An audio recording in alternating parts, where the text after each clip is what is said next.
Hello, Internet. I'm Corione, your witch in residence here on YouTube. And today I want to talk about the movie Short Circuit and really a little bit about AI.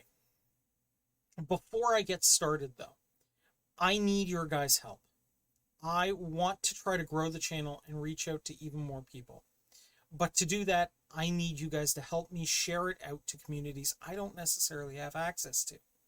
So if you could please consider sharing this out to friends groups, to discords, wherever you can. It would really help the channel. It would really help me out. And for those of you who are new, hi, I'm Corion. I talk about pop culture movies through the lens of spirituality.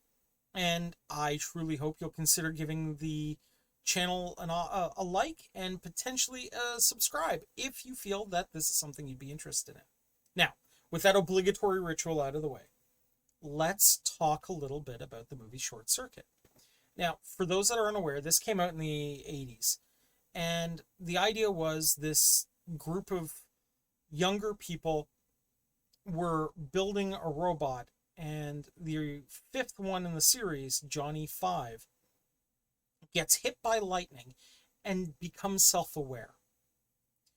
Now, in real life, it'd probably fry the robot, but let's go with the idea of the movie. And as it's becoming self-aware, they treat it almost like a child. And in fact, it has a lot of childlike wonder. But they have to expose it to ideas. They have to act almost like a set of parents or older siblings to it. And try to show it the best that humanity has to offer. And that really got me thinking about the difference between what we do to raise children and what we would do to raise an AI. And I started to realize more and more that it's almost the exact same thing. We would do almost the exact same thing.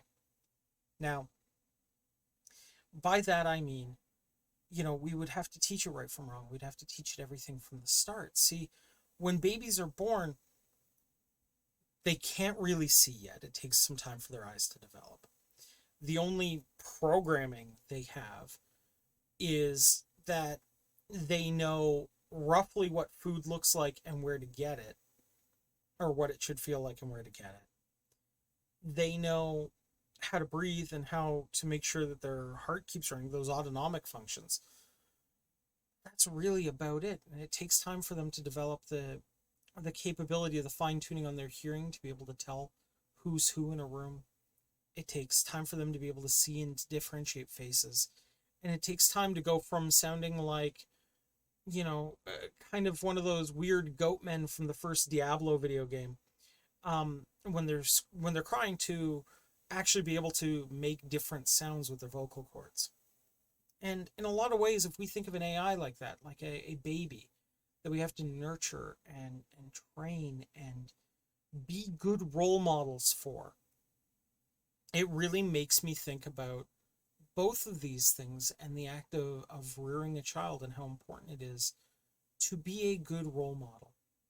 Now, my dad, who I consider one of the wisest people I've ever met, if you're watching, hey Dad, he told me once that the best thing you can do, all you can really do, is first take care of your kid. Prevent your kid from unaliving themselves accidentally. And then what you do from there, after you've kind of taught them how to live, is try to impart with them your morals, your beliefs, your code of conduct. And then let them figure out how to make it work in life and be there for them if they should stumble and fall. And when you think about an AI, you really kind of do the same thing, right? We are going to try to impart our human morality on them, our humanity to them, and then let them try to figure some of that out. And once they've got a good grasp on it, just be there to troubleshoot the programming, if you will, until they get it, until they've got it. And I think that's an important lesson for all of us to take away. When we're teenagers, we're still in early beta, okay? We're still learning. We're going to make mistakes. The software is not going to work the first time right away. we're going to do stupid stuff. We're going to go to underage parties where there are things going on. Okay? We're going to do things that are foolish in school. We're going to develop a personality. We're going to develop becoming people. And when we finally do that, we're going to be in good shape because we will have learned the lessons along the way. We'll know why we can't do certain things, why we shouldn't stick our head in a chocolate fountain, right? Why, using the microwave to try to get a tan is a bad plan, right? All these things we're going to learn along the way, just like we would be training an AI, just like we would be training a child. We have to remember, too, that for a long time we are children, and in some ways we'll always be children, right? Even a good childhood with a lot of experiences is not going to prepare you for everything. It's okay to screw up sometimes.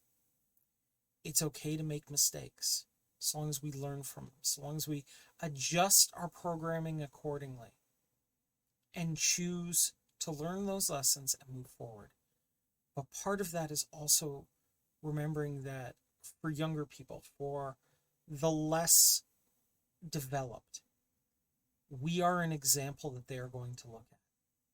Sure, we can make mistakes, but so long as we learn from them, so long as we grow from them, and so long as they see us adapting from the mistakes we've made and becoming better people because of those mistakes, then what's going to happen is they're going to see how to troubleshoot, how to become better people themselves. We are never alone. We are never just us. There is a great history lesson in the Americas, and they glorify the rugged individual. But even by setting up the examples of rugged individuals, they're holding up examples for us to live by. Somebody had to be that rugged individual first. Somebody had to make those mistakes first and learn from them and learn to be that person. So it's okay to watch and learn and grow when you're younger. And it's important for you to be the example that others are going to live up to. Not through your words, but through your actions. Okay? When we say things in public or on the internet, we need to be showing people our better nature. Because by doing so, we are programming the people of tomorrow to be better. Okay? If we want to show people that it is okay for us to disagree, so long as at the end of the day, we work towards a consensus everyone can live with, then we have to be willing to do that. Okay? If we want a safer world, we have to provide that safety for those who are younger and let them see us do it. Right? We can't just hang them out to dry and hope that they just survive somehow from the predators. We have to actually take active roles in building the society that will keep them safe. However you view that safety being created. Okay? I'm not going to get into a debate on it. What we choose to do doesn't matter so much as we live it and we show people living it. Okay?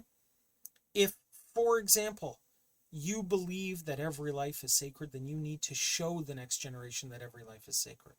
Absolutely everyone, regardless. Okay? That you need to do that. Okay? That you put no thing higher than human life.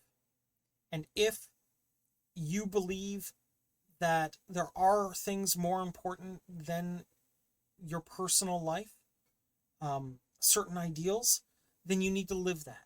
Okay? In my craft life, in Wicca, for a very long time, I held the role of summoner. Now, what that basically means to everybody else is I was responsible for the safety of the people that showed up to ritual. Now, that could mean making sure that somebody got their inhaler if they needed it. That could mean if somebody's been injured, making sure I have a first aid kit to help them with it. That could mean talking to random passerbys who happen to notice us and want to know what's going on. That could mean discussing matters with police because there's something critical going on. And that could even mean picking up the High Priestess and running to make sure that her safety is taken care of. Because that's what was needed.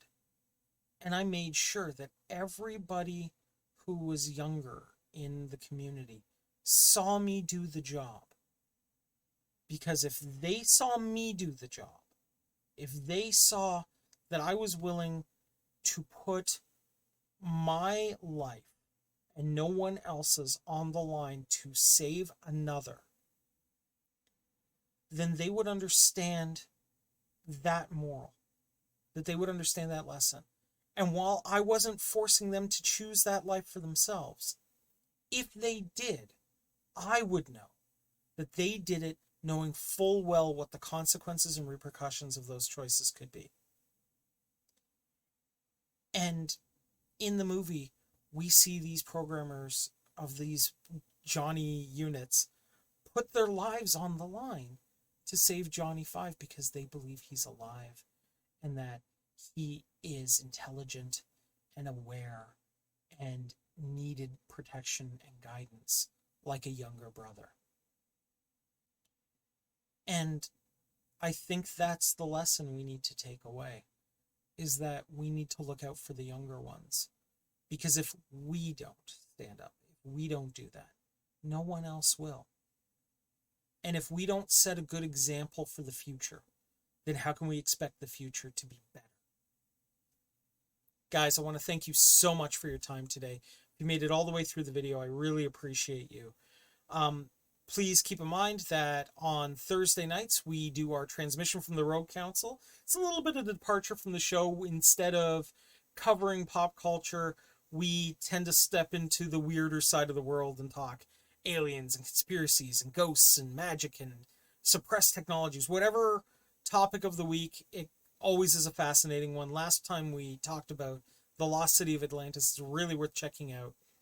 Guys, thank you so much. Merry meet, merry part, and merry meet again. Take care, everybody.